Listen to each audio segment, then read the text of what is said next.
On the last two occasions, including last Friday when our two out-of-town friends were here, adding their own observations to the subject, we spoke really about the hymn of the pearl and its subject matter in more or less general terms. We did read, or I did read, I think, the first little portion, which starts with when I was just a little child, and thereby sort of established a basis for the myth that continues. But let me without repeating myself or without repeating what my friends were saying, let me indicate again that in my view, and really in the view of, I would say, much of Gnostic scholarship, the hymn of the pearl is what might justly be called the monomyth of the gnosis. And by saying that, we don't really intend to restrict the appellation to classical Gnosticism as such, because on the whole you might consider that this would also be the monomyth of Hermeticism and much of the esoteric tradition that sort of bubbled out of the original Gnostic Hermetic cornucopia in the Alexandrian period and continued in various ways since then. So this is it is a very important little story. Now we are all familiar with the concept of myth after Joseph Campbell and after Mircea Eliade and all the great mythologists of the 20th century. We have an idea of what it is. And let us say a myth is a story whereby some profound truths, which might be very difficult and perhaps even impossible to convey in other terms, can be told and brought to the attention of consciousness. So a myth is a communication of what justly we might call archetypal truths, a kind of communication that cannot really be accomplished any other way. Now we are all aware, and maybe I'm repeating things from, not from this talk, but from before, that in the popular parlance, in the newspaperese, and perhaps even in televisionese, the myth the word myth is regarded as synonymous with an untruth. So in that sense, I would say, man, there is a lot of mythologizing going on in the newspapers and on the television screen today, for which reason, let's say, the mendacity of these media has been repeatedly and correctly pointed out in recent months and in recent years. I remember one little story which I probably told 100 times, and so you must forgive me for the repetition, if indeed such it is to you, because he told this himself to some of us. And Joseph Campbell was early in his career, not after he got involved with the television program and all of that, but really earlier in his career, had a radio interview and the interviewer asked him in their usual supercilious fashion, "Well, Mr. Campbell, why are you so interested in myth?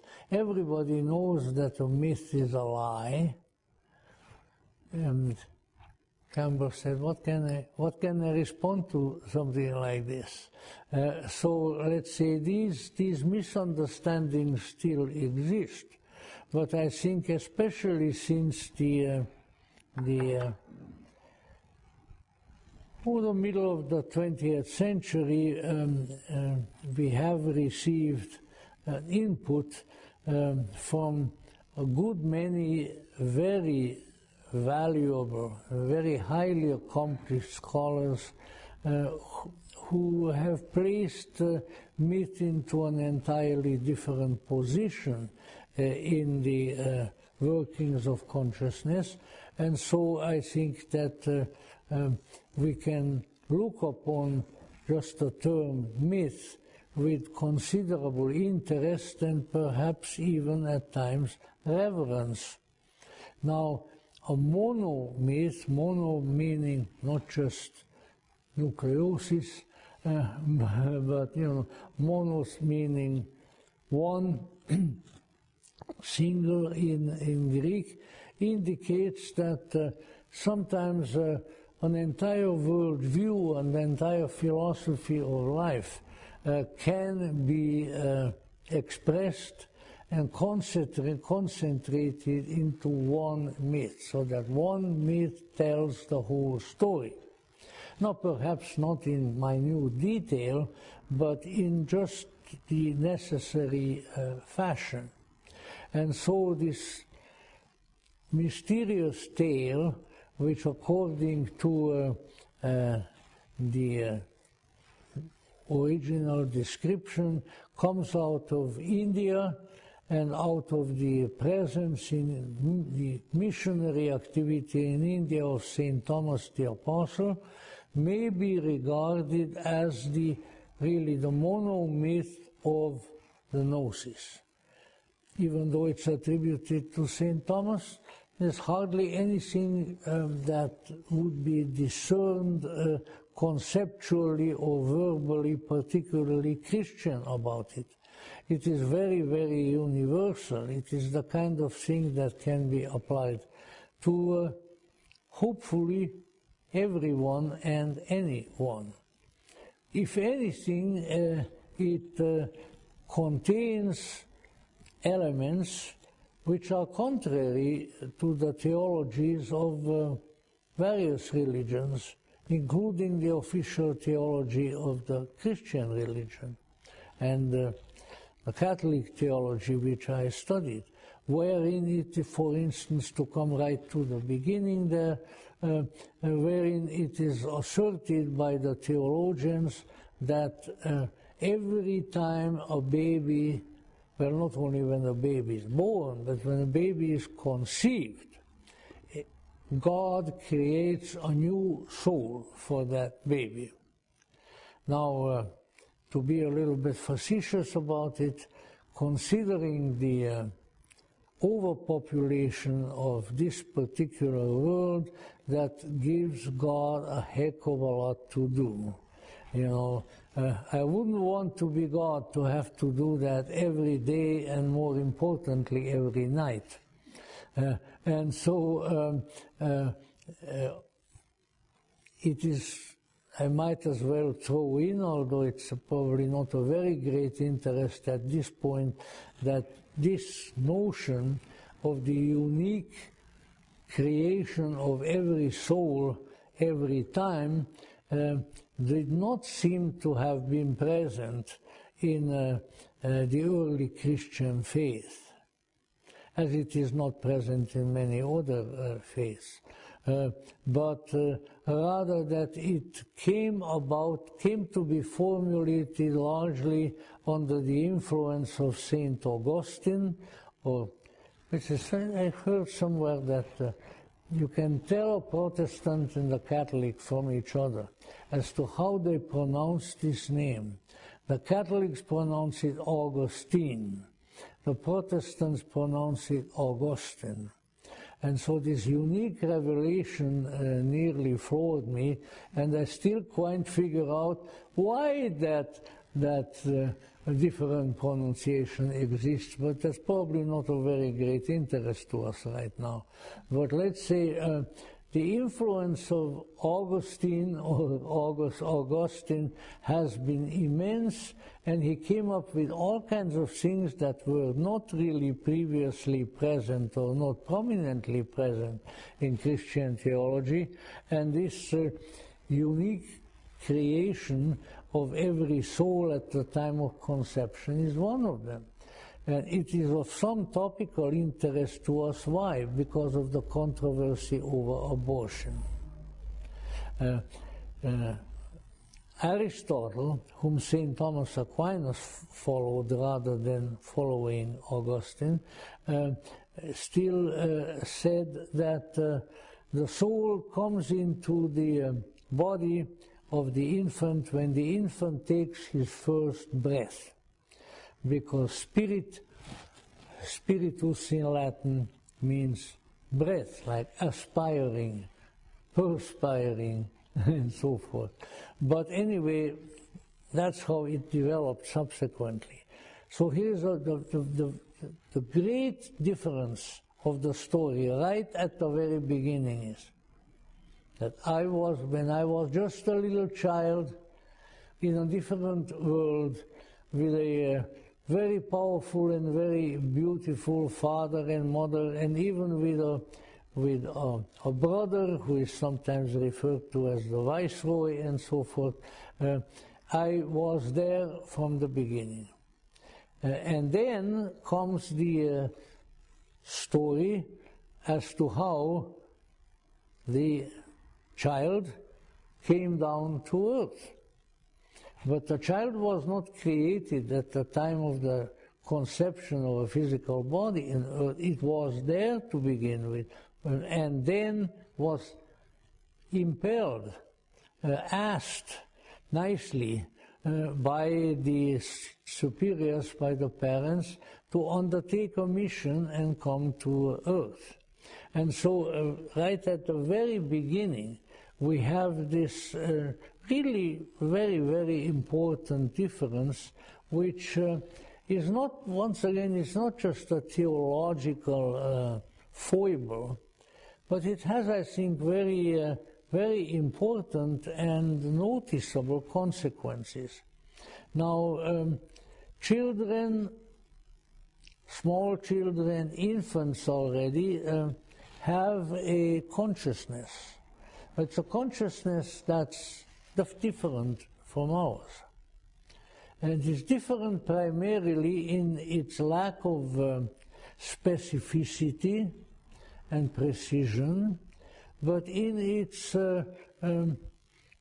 more general, more nebulous, and still at the same time apparently very important and ultimately insight-producing nature.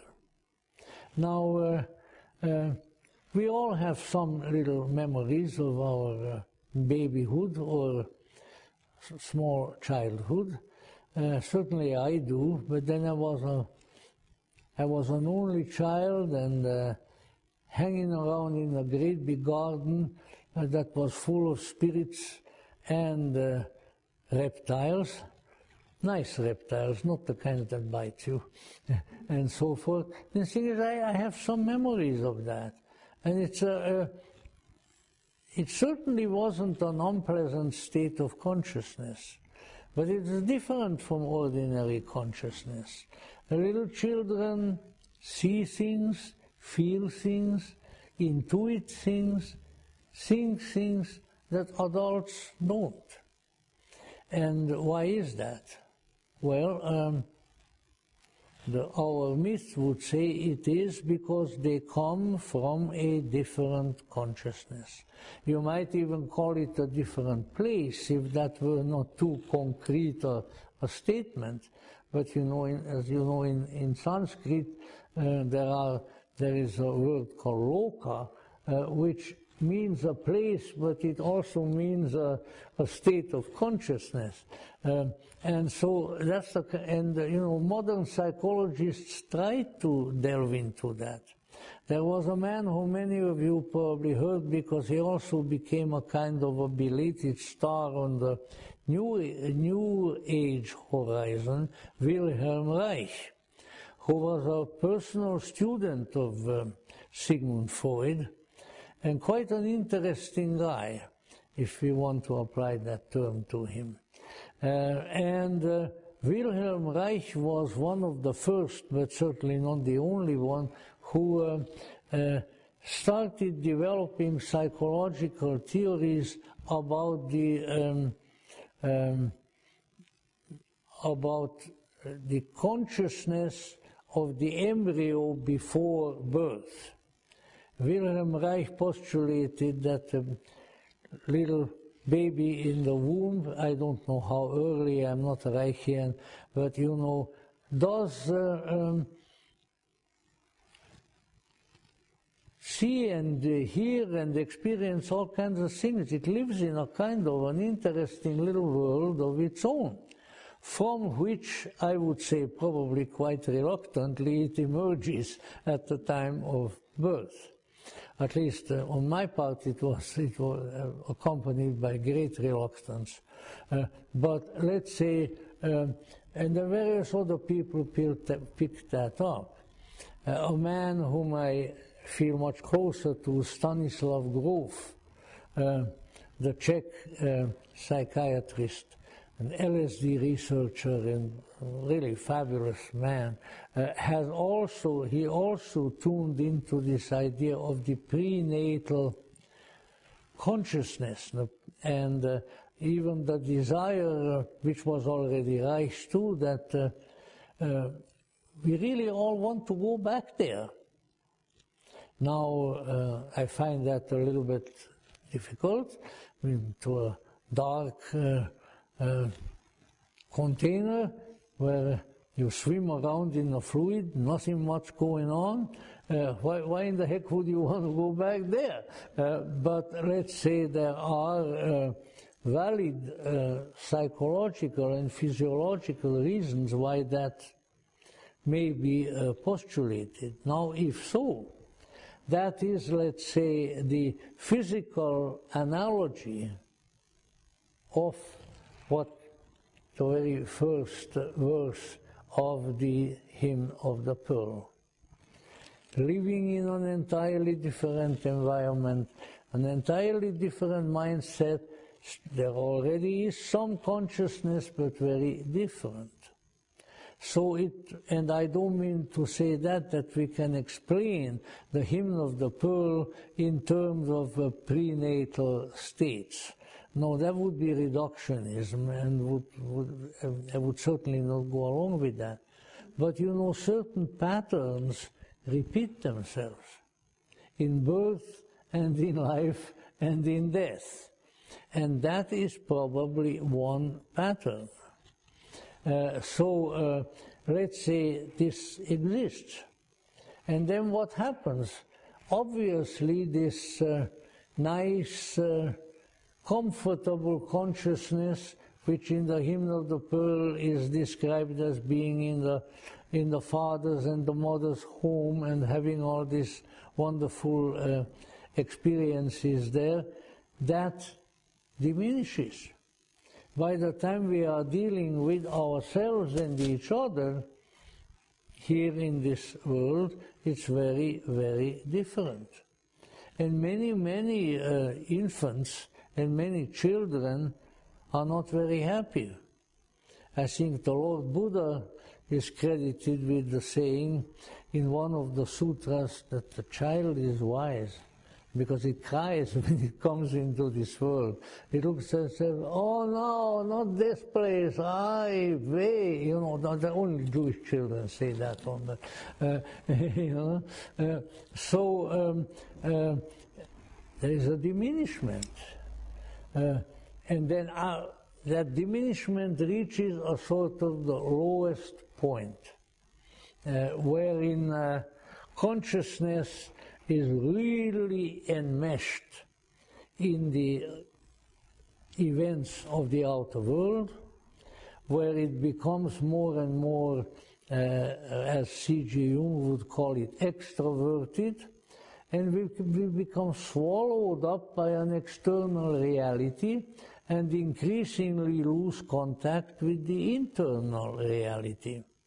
And then again, if these developmental phases that are largely those of Jung, whom I believe and whom I like, it takes decades and decades for the human psyche to begin to recover even a portion of that original reality, which some people may call prenatal, or which the Hymn of the Pearl describes as being in a heaven world.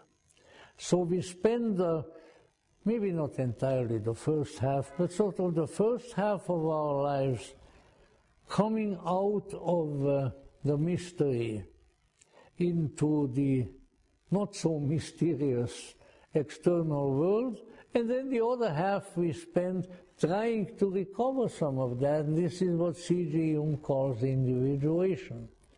And now that's just a psychological aspect of this, which is quite interesting. But let's say it is quite understandable and has been voiced by many people, even in Western culture, even where we really come out of a Christian thought world, that we appear to be coming from a greater, a better, a wiser, a happier, a more glorious world and condition, and we arrive here at one which is practically none of those things. So let me give you an example by two famous writers of different time and different genre. The first one by the great Colin Wilson, who I think is one of the geniuses of the last 100 years. This is what Colin Wilson wrote. The human being is suffering from sleeping sickness, amnesia, and nightmares. How do you like that as a diagnosis of the human condition? Huh? Now, how did this multiple affliction come about, and more importantly, how can we get out of it? Well, another, obviously more poetic, because written by a poet, and therefore happier statement was made by the great British poet William Wordsworth in his Ode on Intimations of Immortality, which in a more literate age everybody knew and everybody quoted, and so I'll read it. Our birth is but a sleep and a forgetting. The soul that rises with us, our life star, hath had elsewhere its setting, and cometh from afar. Not in entire forgetfulness, and not in utter nakedness, but trailing clouds of glory do we come from God who is our home. And then he adds to it, no longer in rhyme, heaven lies about in our infancy. Now, so let's say old St. Thomas or whoever wrote the Hymn of the Pearl wasn't the only one who had come to these recognitions. And so, not to repeat myself too much, let's say we have come to the point where the child is living.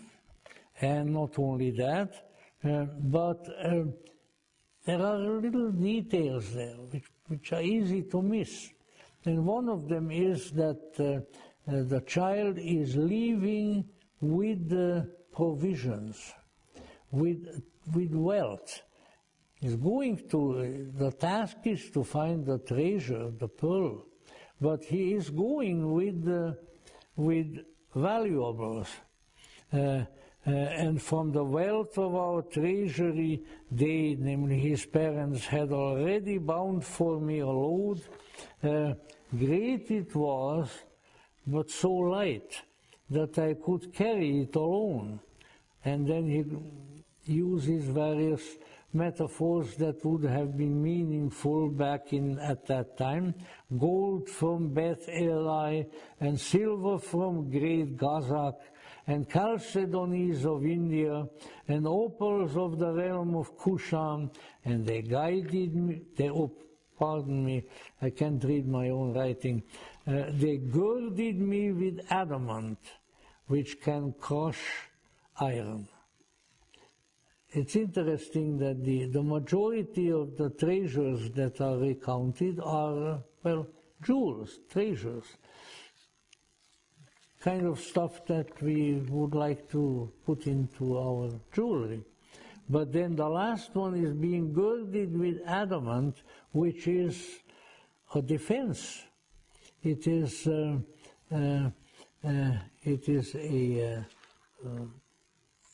metal which, if another metal hits you or something like that, will not penetrate you. So it is like the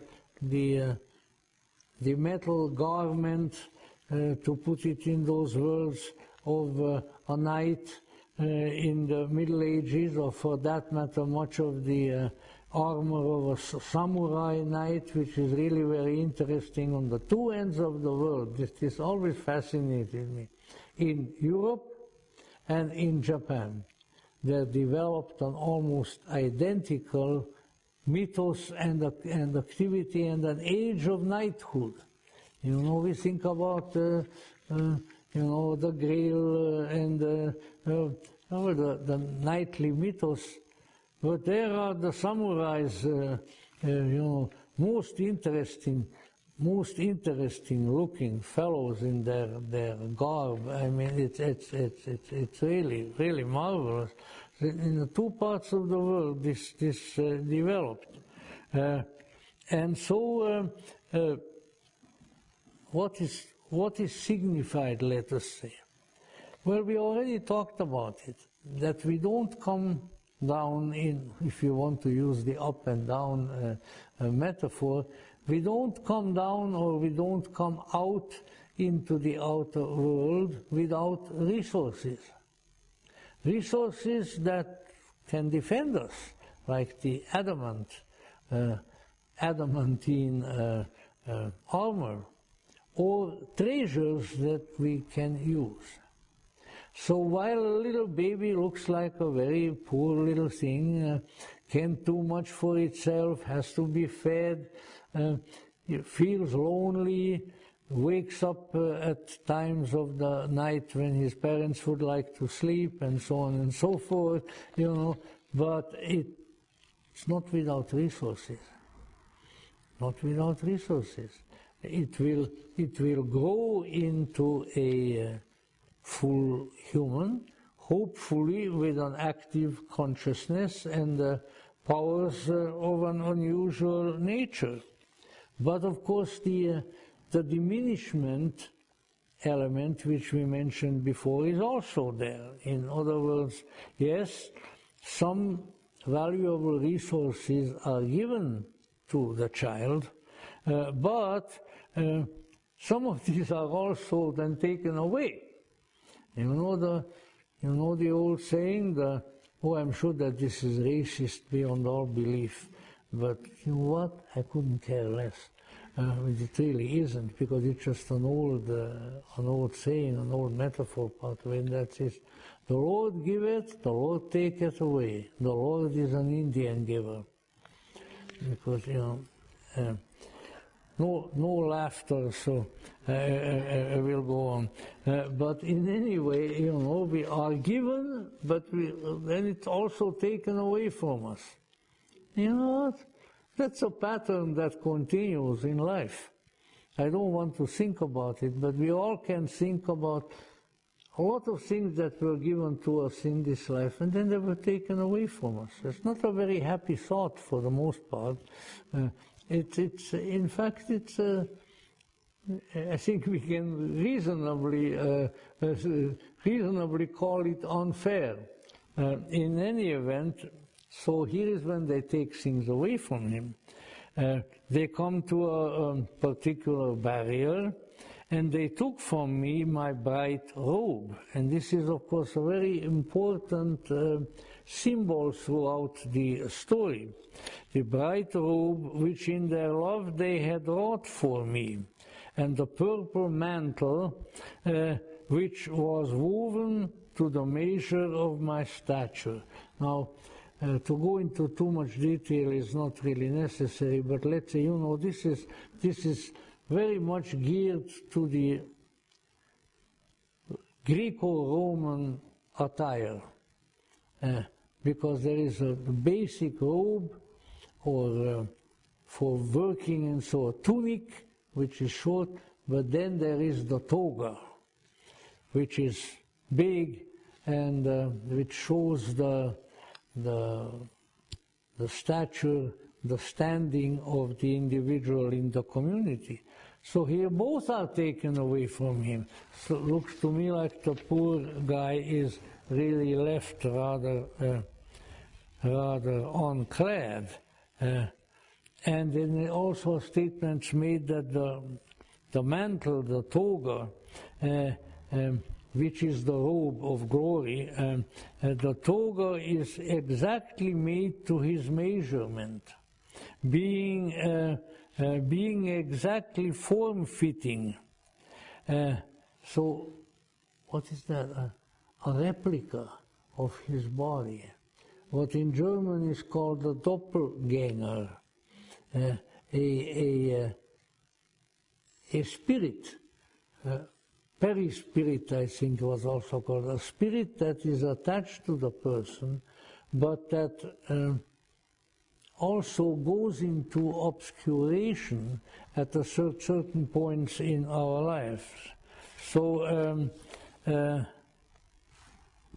and then there comes, which we already read last time, but let me just very quickly read it, the verse that says, "And they made with me a covenant," which is an agreement.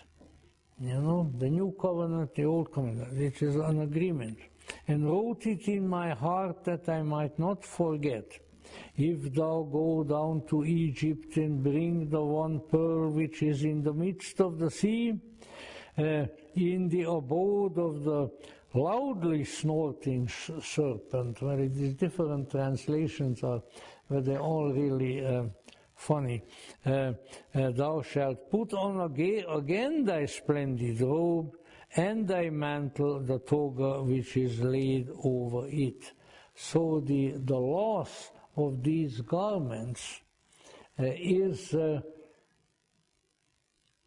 going to be obviated. You will receive them back when you have completed your task. So you are impoverished until you do the work that we told you to accomplish. It's a very interesting combination. Let's see. Now comes the part also which is sort of really the description in many ways of our present difficulties. So I'll read it from the text again. This is Hans Jonas's translation. There are others. In some earlier lectures of mine I used the New Testament Apocrypha, Schneemelker, Hennecke, German also. So each one of the translations has some things in it that the other one doesn't. That's the way you are. The Italians have a saying for translations, which is a pun, and the Italians like puns. So do I, and I'm not Italian. Traditore, traduttore. The translator is a traitor. because you can never really translate a good text. It has to be in the original. You know who caught on to that with whatever their difficulties might be? The Muslims. The Quran of the Prophet Muhammad, peace be on his name, the Quran is only the Quran when it is in the original Arabic. And you will never find an orthodoxly published Quran that in a translation. Otherwise they will say a treatment of the Quran, an interpretation of the Quran. But the Quran is the Quran as it was written. And I imagine, Muhammad was a pretty smart individual, and he saw what happened to the Christians, that they have dozens of Bibles and each one says something else, and all kinds of interpolations and falsifications and corruption. No, they are not going to do that with my book, okay? Allahu Akbar, God is great. That can have, so that's why we run into troubles with translations. But now he is, our friend, our little friend, is now traveling to Earth. And he doesn't say anything about flying saucer or anything of that sort. Nothing that you would hear about on the radio sort of after 10:30 on some word. The crazy stuff that is out there with all the space travel and everything else, truly, truly astonishing. Coast to coast, on which our friend Mitch Horowitz was on last Monday. The weirdest things, In any event, I left the East. The East is where he comes from. That is where the sun rises.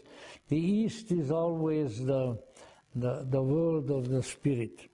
I left the East and took my way downwards, accompanied by 2 royal envoys, helpers, since the way was dangerous and hard, and I was young for such a journey. I passed, now it describes various cities of that time in the Middle East and Persia and so forth, and they're really metaphors for what the Gnostics call aeons, regions, the kind of things that in Theosophy they call the planes, and they don't mean airplanes. Astral plane, mental plane, physical plane, etheric plane, all kinds of things like that. So I passed over the borders of Maishan, the gathering place of the merchants of the East, and Babel, which of course we know about because of its tower, and another place, the walls of Sarbuk. One could speculate about the numbers, but I don't want to play the numbers game. But it could very well be that these 3 that he mentions are like the 3 classical components of the human being: body, psyche, and spirit. But that's not really that important. Now it comes where he is really going. I went down into Egypt, and my companions parted from me. Yeah, that's how you have the helpers, these angelic beings, and when you really need them, they take off. Bye-bye. So they parted from me. I went straightway to the serpent. Well, he doesn't wait. I went over to the serpent and settled down close by his inn. This is a kind of also not just the inn that is nearby. So the serpent is an innkeeper. He owns an inn. Wonder how good a beer he sells. In any event, close by his inn, until he should slumber and sleep, so that I might take the pearl from him. Since I was one and kept to myself, I was a stranger to my fellow dwellers in the inn. Yet saw I there one of my race, a fair and well-favored youth, the son of kings, which is also literally, the translator says, anointed ones. He came and attached himself to me, and I made him my trusted familiar to whom I imparted my mission. He warned me against the Egyptians. This is the rest of the folk hanging around there. Probably all kinds of pickpockets and other folk who afflict tourists when they come to a place, whether Egypt or anything else. He warned me against the Egyptians and the contact with the unclean ones. Well, you know, strangers are always considered unclean. That's just the way it is. But in any event, you know, the local population was no good. And this person whom he befriended told him so. Yet I clothed myself in their garments, namely of the Egyptians, lest they suspect me as one coming from without, from outside, from without, to take the pearl, and but through some cause they marked that I was not their countryman, and they ingratiated themselves with me and mixed me a drink. Oh, watch out, you know, you got to watch out. You got to really trust that bartender when you come to the ink. They might you drink something that's not that good for you. So they mixed me a drink with their cunning and gave me to taste of their meat. Meat, incidentally, in these cases, is usually a translation of just food, you know. So I would suspect from where I am that they probably gave him vegan food. That would really do him in, you know.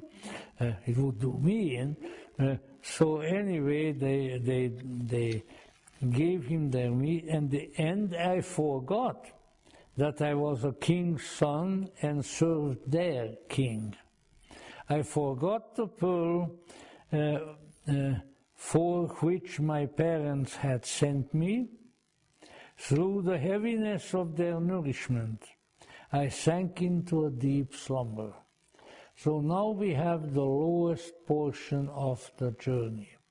He has adroitly journeyed right away to the place that he's supposed to go to. He is not miles and hundreds of miles away. He's right there, close by. But he gets into trouble. And he gets into trouble owing to the influences that are there. The other people who do not desire his welfare and who probably want to steal his goods and do him in or whatever else they might do. But at the same time, he also finds somebody who he even points out who is his own kind. His own kind. One of my race, and by race he really means of my kind, like my family. Like if I would end up somewhere in a caravanserai in Egypt, and all of a sudden I would find some Hungarian there, I would say, "Hello there, buddy," you know. Even in any event, so it was a fair and well-favored youth, the son of kings, or the son of anointed ones. And he is the one who warns him. So this also needs to be kept in mind. So we come into a world, into a reality that has a lot of difficulties. And that has a lot of people in it who are just embodied difficulties. They are going to give us a bad time one way or the other. Can't be helped. But there are some who are not, like this one. There are some that you can relate to. There are some with whom you have a soulful kinship. And those are the ones that you should associate with and that you should listen to. And that's, again, these are just really practical issues and no need to spend a lot of time on it. But, I have, in my long life and career, I've been in many strange, spots in these United States. And I have learned, it took me a while, over a long period of time, that there are some people whom it doesn't pay to associate with. Now it's difficult to tell right away because rascals can appear very interesting and very lively and promise you all kinds of things and so forth. But you have to develop well, in this case I won't use another word. You have to have a rascal detector, And when some of these undesirable folk come on the scene, it begins ticking, tick, tick, tick, tick. Let me get away from these folk. And that's life experience. And life experience only comes with life. So he only learned that there are difficulties of this sort once he was there at his destination. He learned that there are some people who are nice and wise and kindly and willing to interact with you and help you, and then there are others that you should stay away from. And this does not pertain only to people. The people are a metaphor. I would say that being a psyche, being psychic people, not necessarily as we say psychic, but having a mind, having a soul, we should be careful, and we should not be pulled into realms of thought, and for that matter realms of activity that are not good for us. If we gain enough life experience, then maybe if we have one of those detectors, then we can maybe discern, oh yeah, this particular ideology, this particular teaching, or whatever it may be, this is not going to be good for me. For myself, let's say my life experience taught me that I want to have nothing to do with Karl Marx and Friedrich Engels and Nikolai Lenin and Joseph Jugashvili called Stalin and people like that, because I have seen what they wrought, and not only seen it, but felt it, and seen my people and my friends and my family suffer. But that's not the only thing. I mean, there are activities and thoughts and ideologies and lifestyles in this world which you should do without. Not going to do you any good. If it does anything at all, it's going to do you harm. It's going to lead you into avenues that are unprofitable and ultimately painful. So one has to keep these things. So there are all of these things there now rallying around him and trying to induce a condition wherein he will fail. That's the, let's say, that's the esoteric, that's the secret issue.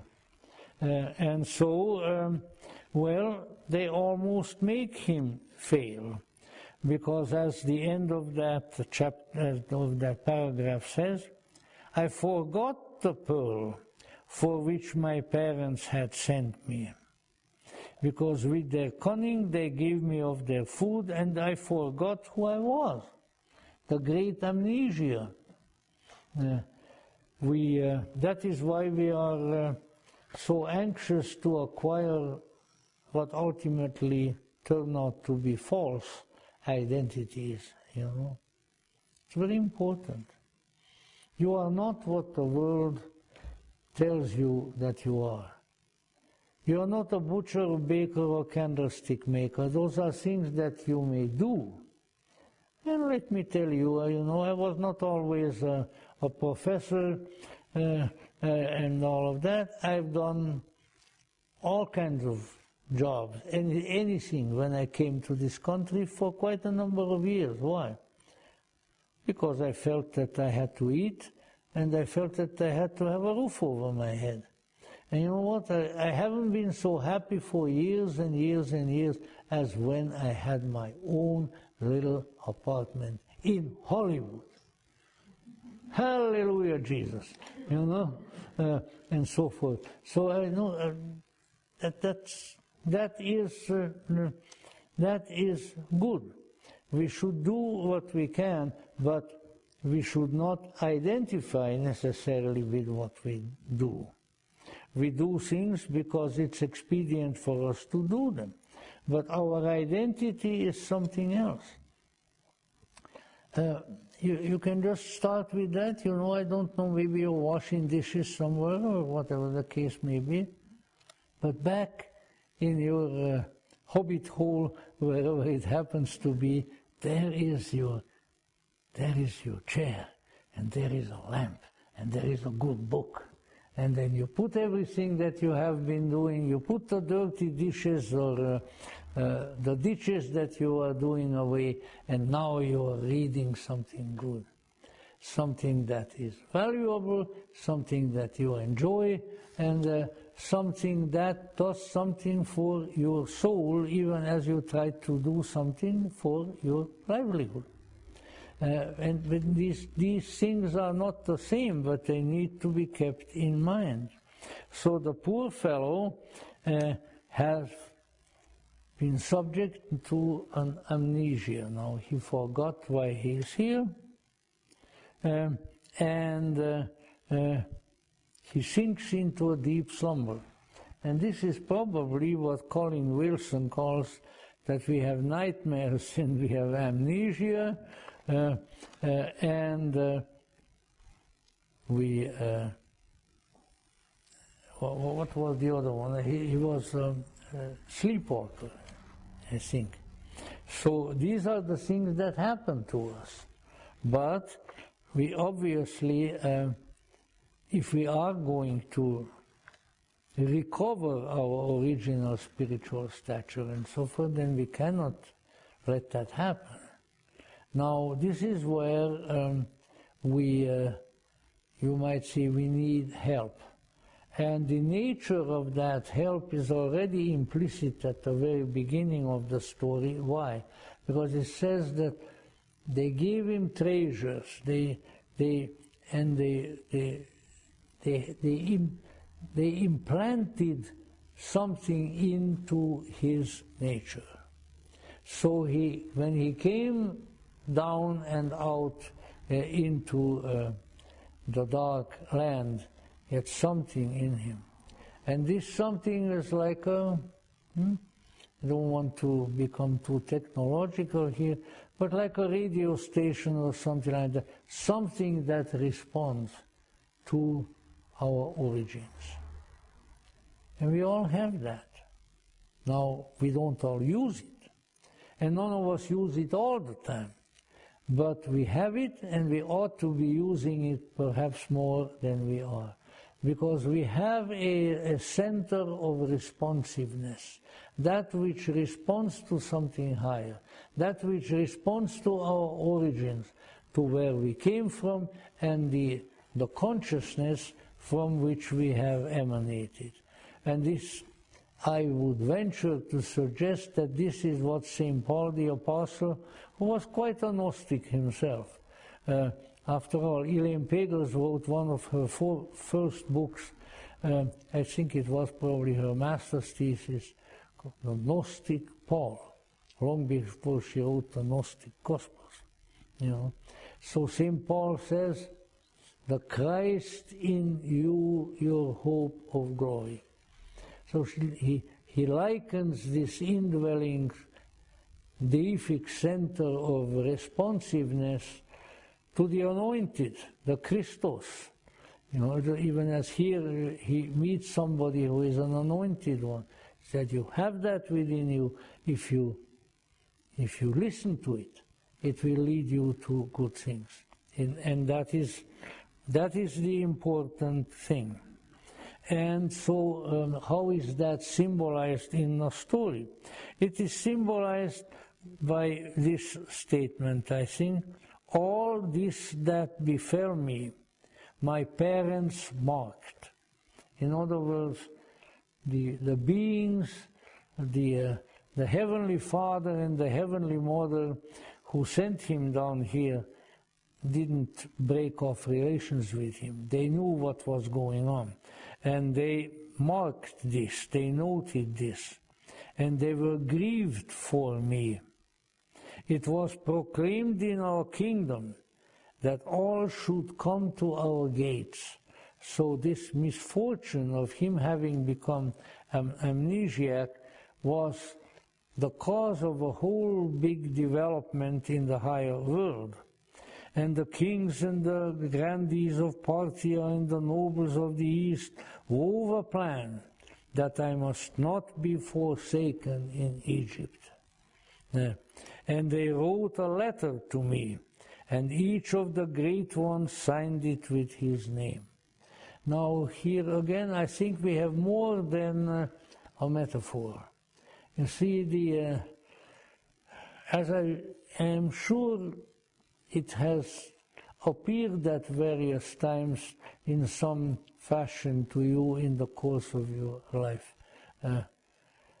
The inner worlds, the world of psyche, of mind and of spirit beyond, are in many respects very, very different from the one that we live in. And one is that they are singular and multiple at the same time. Now, how, this can't be explained, but sometimes maybe you ran into some little analogy with that with some people. I could remember one or two when you're with them, and they are so wise and so lively and so verbal that sometimes I wonder, am I just talking to one person, or am I talking to a dozen, or is there a dozen here talking to me? So it's a little bit that kind of thing. And this is, of course, what is symbolized in the myths by the heavenly host, the choirs of angels, the heavenly army of Saint Michael, and so forth. They are many, but they also have one intentionality. They are not arguing with each other, they are not going off in 1,000 directions at the same time, but they have a common denominator. And in this case, their common focus is our friend down in Egypt. Okay, how can we help this guy? Because they are called together for that, and it requires a communal effort. So now they write a letter. A letter is a communication, and I would say that even when it morphs into such weird things that I don't understand, like texting and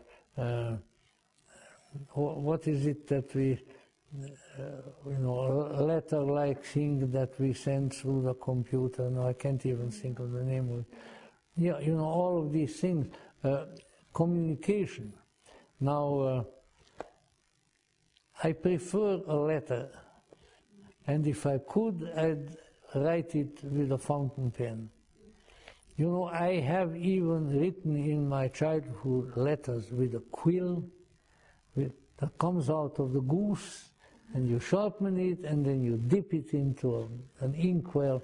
What a romantic endeavor, In any event, it's a communication. And that is why the Bible, New Testament certainly, has all these letters, or epistles as they call it, which is just a Latinate form of a letter. Because these people communicated. These apostles, disciples, prophets, whatever they were, they wanted to tell things to others. And they wrote letters. So here is the letter that the Heavenly One sent to our friend down in Egypt. From thy father, the King of Kings, and from thy mother, the Empress, sometimes she called the Empress, the Mistress of the East, and from thy brother, our next in rank, unto thee, our son in Egypt, greeting. A nice, formal, old-fashioned letter. And it also indicates that the letter is not being sent by just one or two persons, but by all of them. And now is the message. Awake and rise up out of thy sleep, and perceive the words of our letter. Remember that thou art the king's son. Behold whom thou hast served in bondage. Be mindful of the pearl, for whose sake thou hast departed into Egypt. Remember thy robe of glory, and recall thy splendid mantle, that thou mayest put them on, and deck thyself with them, and thy name be read in the book of the heroes, and thou become with thy brother, our deputy, heir in our kingdom. This is the letter. Now, I would be taking away from the story if I didn't go into a little part of the next paragraph, because this is the romance of the letter. This is the one that I think is just so delightful.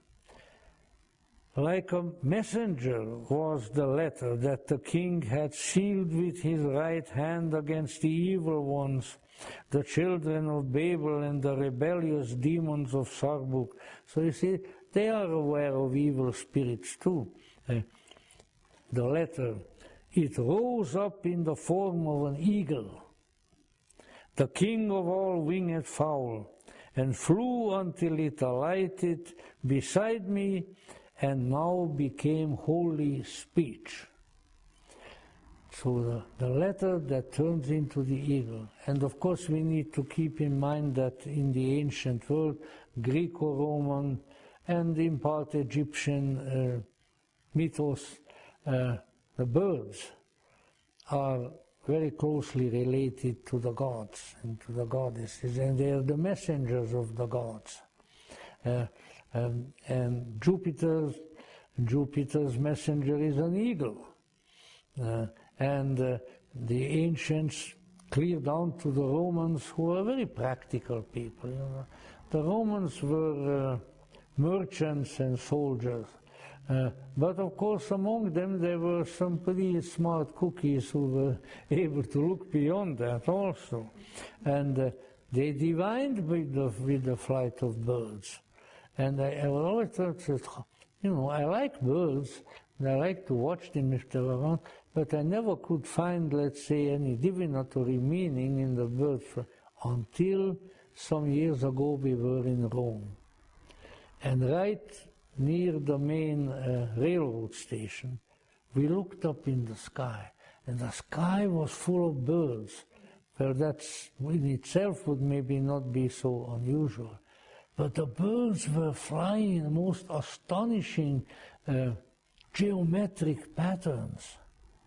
They made circles, and they made eights, and they made triangles, and then they would all bunch together again and were in one great big mass.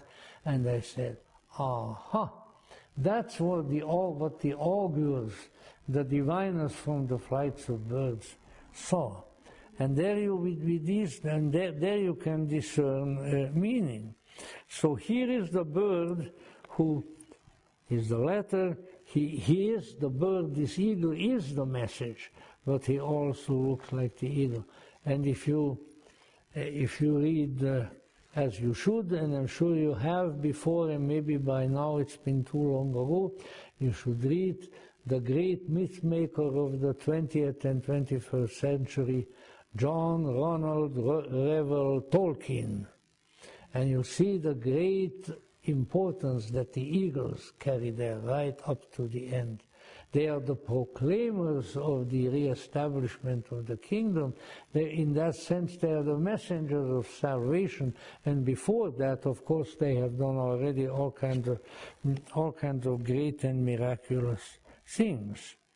So like a messenger was the letter that the king had sealed and so forth. And it rose up in the form of an eagle, the king of all winged fowl, and flew until it alighted beside me. At its voice and sound I awoke and arose from my sleep, took it up, kissed it, the letter, this goes back and forth from eagle to letter, kissed it, broke its seal and read. Just as was written on my heart were the words of my letter to read. This goes exactly to back what I said a few minutes ago. When the message comes, when the messenger comes, when the reminder comes of who you really are and what you ought to do, it awakens you, and it is very, very important. Just as it was written in my heart. So what is written in your heart responds to the message that comes from you. Otherwise, you couldn't respond to it. That is why maybe as lovely as they are, and I really like dogs, I haven't owned one now for quite a few years, but you know, the doggy doesn't get the message from heaven. The doggy just got the message from you. Like, here is some food, let's go on a walk, or whatever the case may be. But you get the message because you have something that resounds to that message. You have part of that message already inside of you. And when that responds, then you awaken from the dark and heavy and bad sleep. I awoke and arose from my sleep. So just as it was written on my heart, I remembered that I was a son of kings, and that my freeborn soul desired its own kind. This is also, I think, it's only one sentence, but what a magnificent reminder that our soul is freeborn. Yeah? We talk a lot about freedom, and I believe, in part, because under Mr. Manly Hall's inspiration primarily, I was made aware of that and studied enough of it and so forth, that this was what the founders of the American Republic, the George Washingtons and the James Madisons and the Benjamin Franklins and so forth, that's what they meant by freedom. They, owing to their contact with the esoteric tradition, and with the esoteric schools, and with the high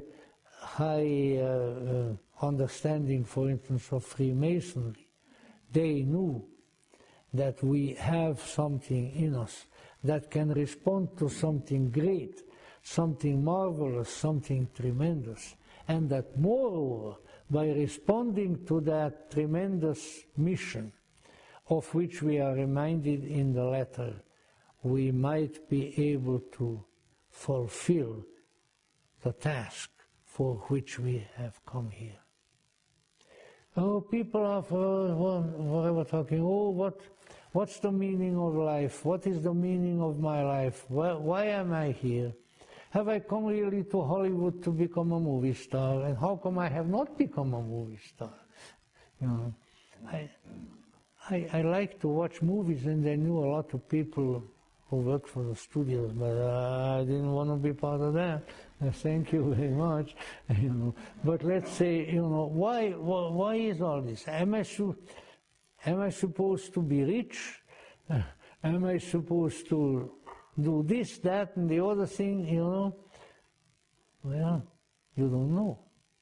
And when you cook up something, a false persona and an inadequate task, it's not going to be good. You're going to fail at it, and it will fail you.